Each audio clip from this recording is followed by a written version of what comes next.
Come. Sit.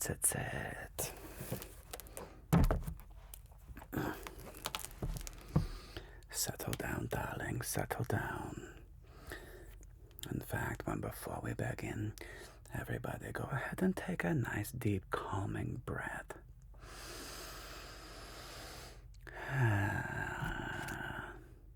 Good. I don't want anybody nervous or hyperventilating in my class. This is Communication 101, and my name is Professor Ednamode. If you are not registered for Communication 101, you might as well stay. You might learn something interesting.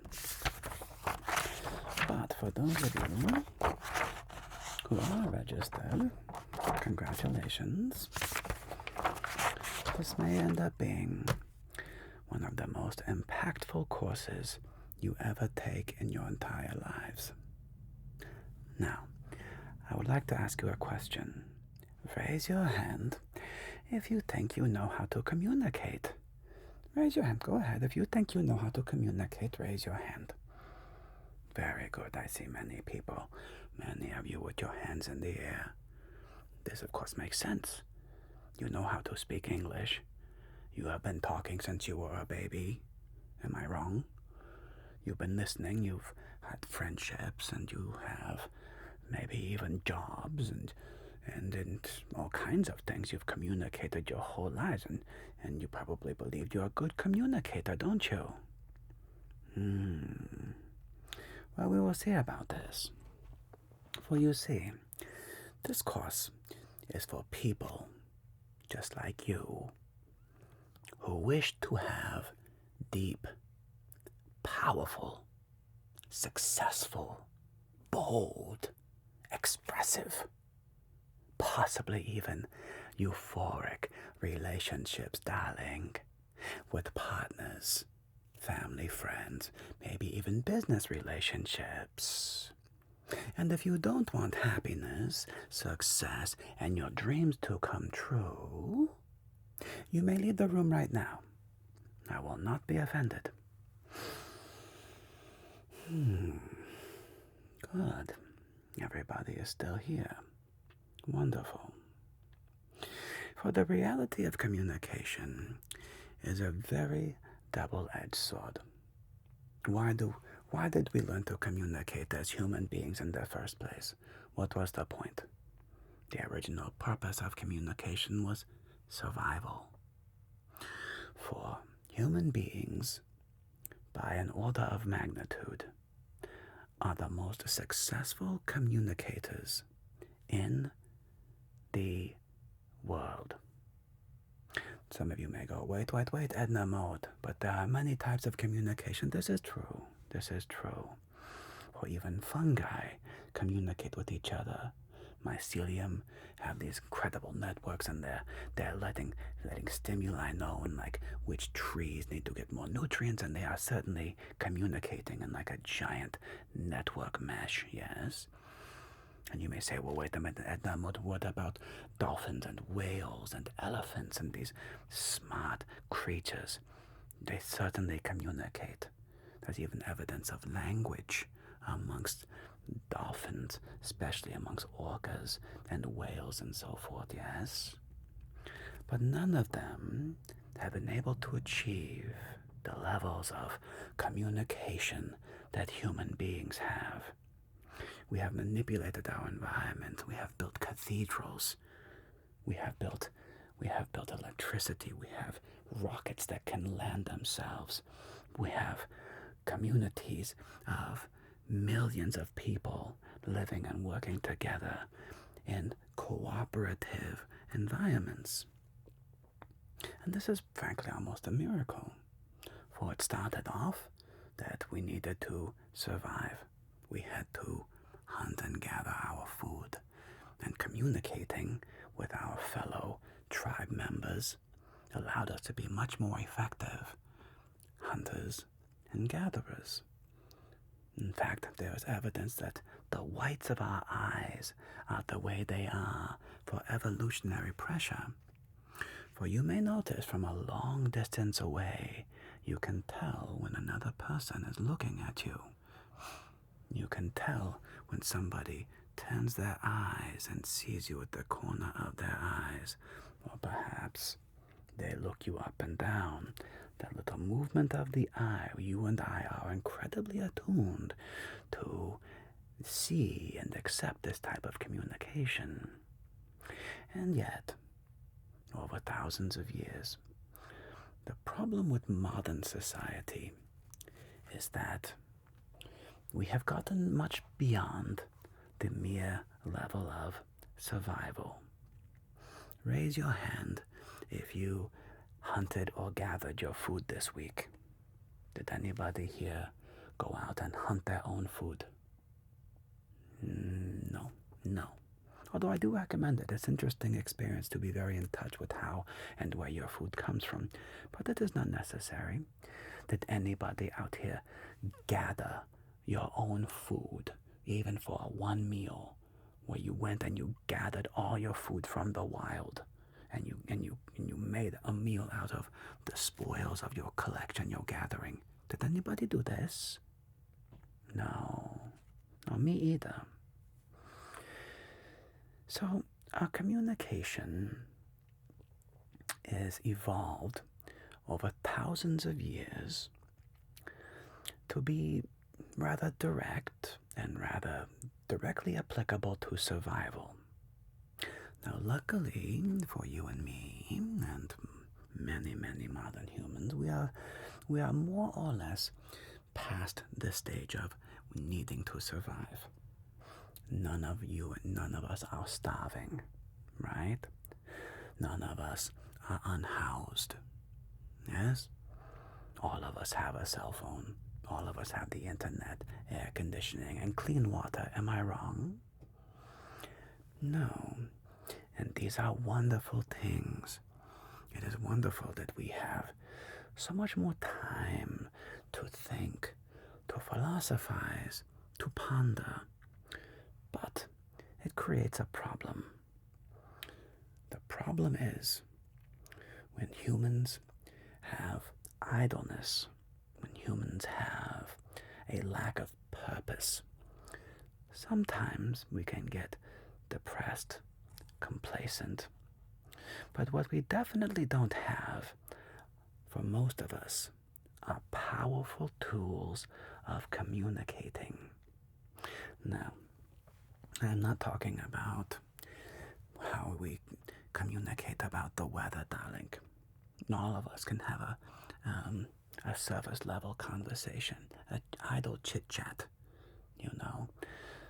You go to a party and you talk to somebody, and what is your job? Great. Where are you from? Great. What do you think about so and so sports team? Wonderful. Small talk. Okay? This is all surface level, and this is fine, and it's important to be able to have this type of surface level communication.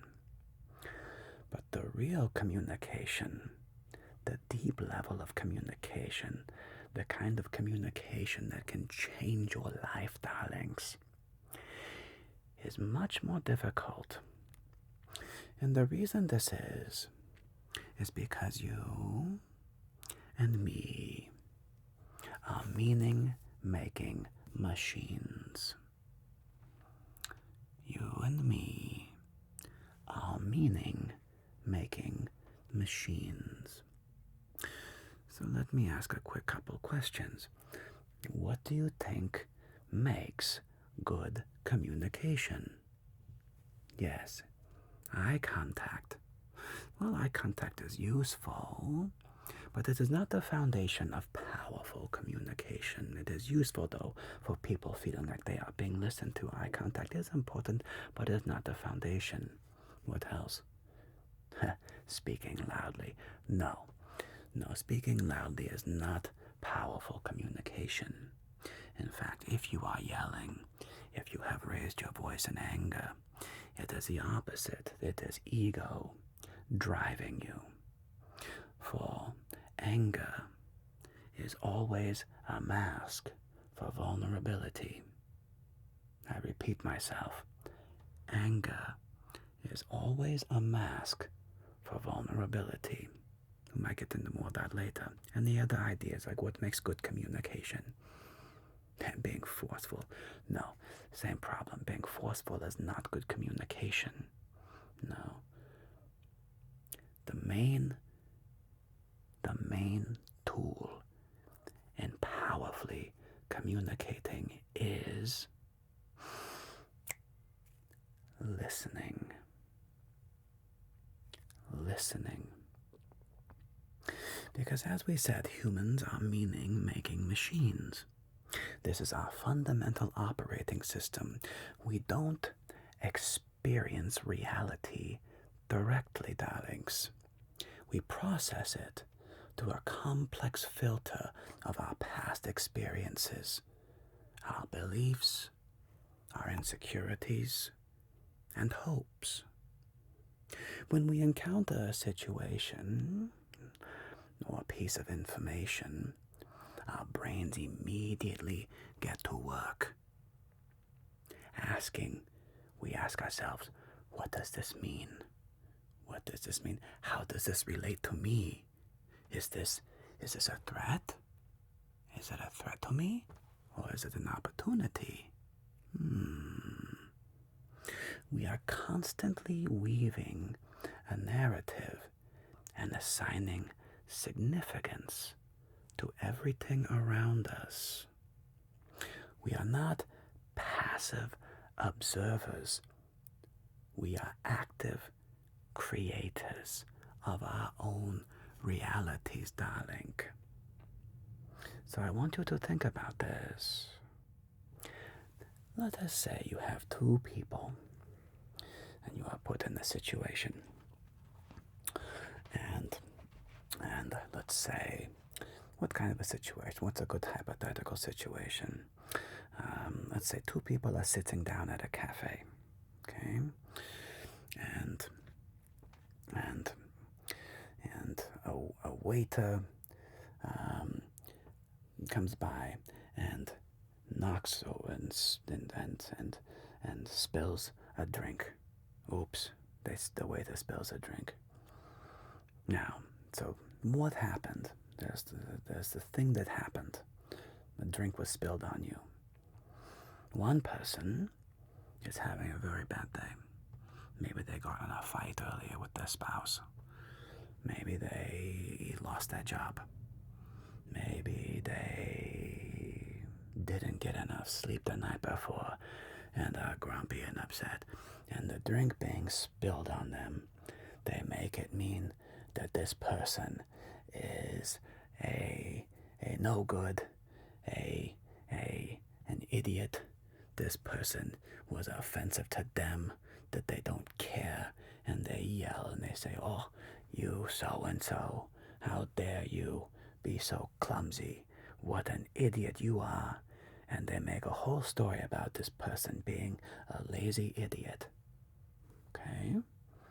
Another person in the same cafe, they're sitting there enjoying their coffee, their tea, and the waiter accidentally spills over their water. And they go, "Oh my gosh." And it's okay. Are you okay?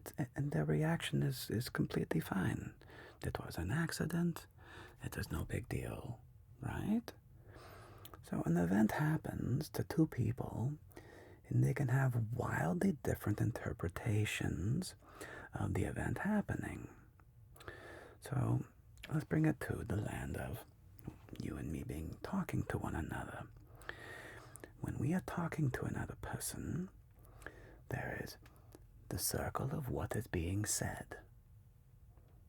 There's the circle of what you are making it mean.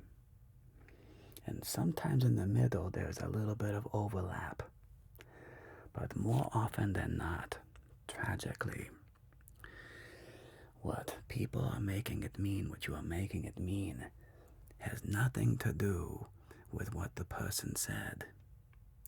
Because we all bring with us our own baggage. We all bring with us yesterday's nonsense, the things we think we need to get done tomorrow, the stresses in our own relationships. Maybe we haven't spoken with our father or our mother in years. It's very common. Maybe we haven't, maybe we're in a fight with our significant other, our boyfriend, our girlfriend, our spouse, right? But our interpretation of what is said is oftentimes has nothing to do with what the other person said. Let me give you a personal example. So, I remember one day I came home and my partner had laid out some pavers near our driveway. Okay, my partner had laid out some pavers near our driveway. And they'd put quite a bit of work into it. Okay, and they'd laid something out. And I get home, and to be honest with you, I didn't even notice. I go inside the house, getting about my business, and they come and they say to me, Edna, did you notice what I did on the pavers? And I frankly was like, no. Go outside and I take a look. And they asked me, did I like what they had done? And if I was being honest, I thought it was okay. I wasn't like super gung-ho about about the pavers. And so their reaction was being hurt. I had rejected them. Okay, they did not feel like I approved of their project. When in reality, what I heard when they had put down the pavers, what I made that mean in my own brain was that they wanted me to put in work and go lay more pavers and more or less finish the job. This is what I made it mean. Now, I can see you nodding your heads and smiling.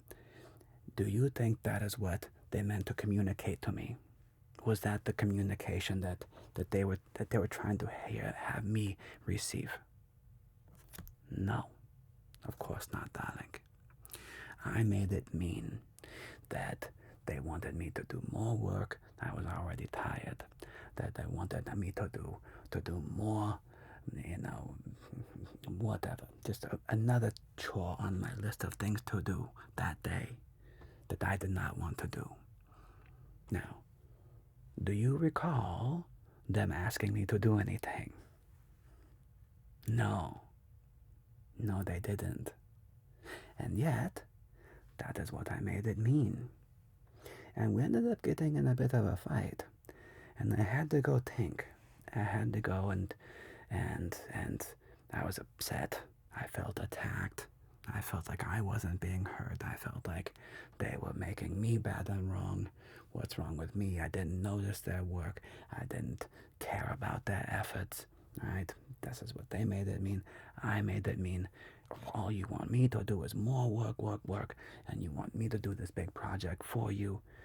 And none of that was true on either side. I had to go think. And I did a little bit of exercise. I did a bit of stretching. And I thought about what had happened. How had I responded to what the actual event was? What had I made it mean? And I realized I was the problem. I didn't actually listen. For this is very difficult. Most people don't listen. You and me. We don't listen. For the most part, in much of our communication, we tend to wait to speak. And this, of course, is a direct consequence of our meaning-making machine, right? While another person is talking, our internal machine is whirring and it's thinking and it's contemplating. We are not just hearing their words. We are simultaneously what? We are filtering, We are judging their points against our own beliefs and experiences. We are connecting. We are linking what they say to our own stories and experiences. And we are formulating. He. We are building a counter-argument, our own witty response, our own story that we feel is more relevant or interesting. How many times have we been at a party and you listen to somebody go on about their story and it triggers something and you really, really, really want to make your point? Can you relate to this? You said, oh my goodness, well, this one time in my life, I remember this thing happened, and you can't wait to jump in and tell your part of the story, correct? Right. Well, true listening requires you and me, true listening, to switch off our meaning-making machine. Now, it is very difficult to switch off our meaning-making machine and simply receive the raw data of another person's communication. This is very difficult. It's very easy to say, but it is quite a skill and a challenge to do in real life, especially the more we care about the person. For it is a strange byproduct of humanity. The people that we get the most upset with are the people that we love the most. Because if some random Joe Schmo comes up to me and says, oh my gosh, you have stupid hair, am I going to be upset? I mean, maybe, but the reality is no. It is water off a duck's back. I don't care what some stupid person's opinion of my hair is, right? It doesn't matter to me. But if I get a haircut and my partner doesn't like it, well, I'm going to be worried. I'm going to be a little bit hurt, and because I want to make them happy. And so then my ego gets in the way, and then I feel attacked and threatened, and I might react with anger. Why? Because anger is a mask for vulnerability. If I am feeling threatened or not good, my ego will react. Correct? Correct. And for the most part, for many people, much of the time, communication isn't a mutual exchange of understanding. It is a series of turns where each person waits for their chance to run their pre-programmed response. Right? Right. So, another example. Again, meaning-making machine. There's what is said. Let's say, for example, it is said, you're quiet today. What might you make that mean? Oh no, they think I'm boring. They're mad at me. Or maybe they think, oh, they're finally noticing that I'm a thoughtful person. 3 completely different interpretations to the phrase, you're quiet today. So the meaning that we make is almost never the words themselves. It is in our interpretation, because most people are waiting to speak. They are not reacting to what you actually said, but the meaning they've already assigned to it. So, together, these concepts reveal that much of our communication is a collision of 2 privately constructed realities. The path to better communication isn't just about speaking more clearly, although this is important.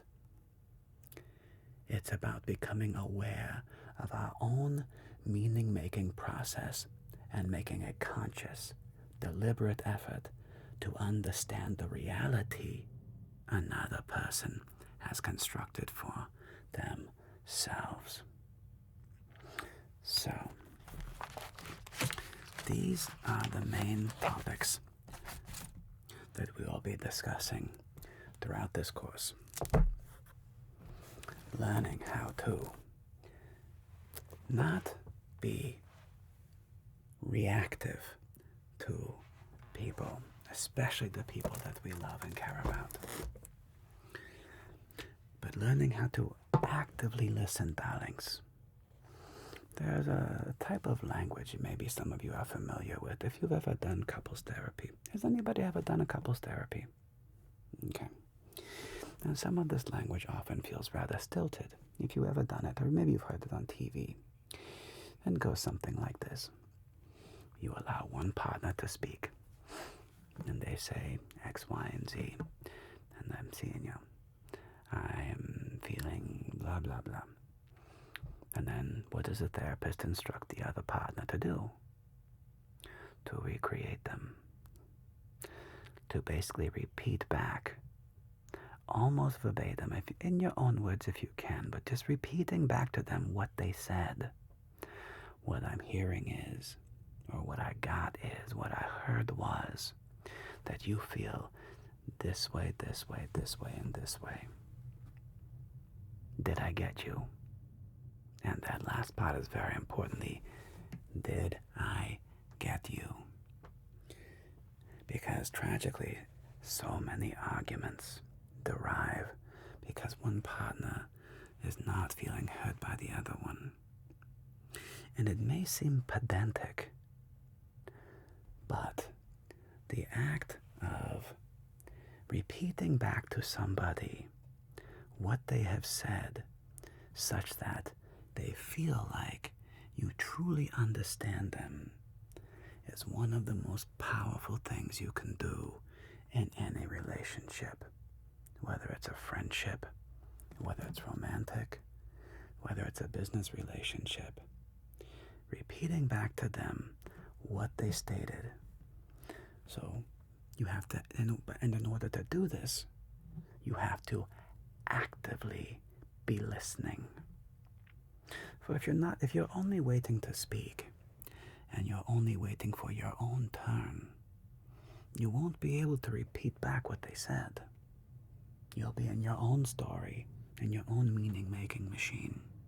Now, of course, this is not a way to have a normal conversation with everybody. If you and I were constantly having a chat, and I was always going, so what I heard you say is, yada, yada, yada, yada. Did I get you? Well, that wouldn't really make much sense. These are tools to use when we're in breakdown, when we're having an upset with somebody.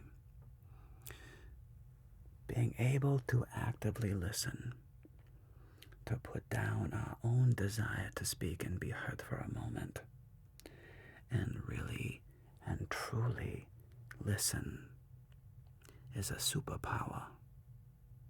You will be shocked and amazed at how it can change the molecules in the room of a breakdown. And I have a theory about the reason that babies cry so much. It is not because they are, I don't even know, bad babies or something silly like that. No, of course not. They are constantly frustrated because they don't know how to communicate their needs yet. They don't have the power of language yet. So their wants, their dirty diapers, their tummy rumbling, they're upset because they are hungry. They don't know how to communicate these concepts. And can you imagine how frustrating life would be if you couldn't communicate? The best way I can encourage you to experience this at your level is to go to a country where nobody speaks your language and go walk around and try to do things. Try to order some food. try to get into a taxi and get to a place, and you can't speak the language and they can't speak yours. It is shockingly frustrating. So, when you go home today, when you go talk to people, what I want you to do, your homework, is to actively listen. Don't just wait for your own time to speak. Listen to what the person is saying. And if you're getting really advanced, you can try recreating them. For example, go, oh my gosh, what I heard you say is, I'm trying to think of an example, but X, Y, and Z. I can imagine how frustrating that must be. Oh, that must be so frustrating to have this happen and that happen. That's so frustrating. And don't try to solve the problem. There's no solving. You're not solving. You're not trying to fix anything. Don't fix anything. This especially applies to you boys out there. You men often want to fix everybody's problems. Stop fixing the problem. Just listen. Listen to the problem and recreate it. And empathize. That must be very frustrating to feel that way. And I can imagine that it would be so exhausting. And if you do this, you may have a profound and powerful result. And I look forward to hearing about it at our next class. Until then, darlings, have a lovely, lovely evening. Okay? Okay, bye-bye. See you next week.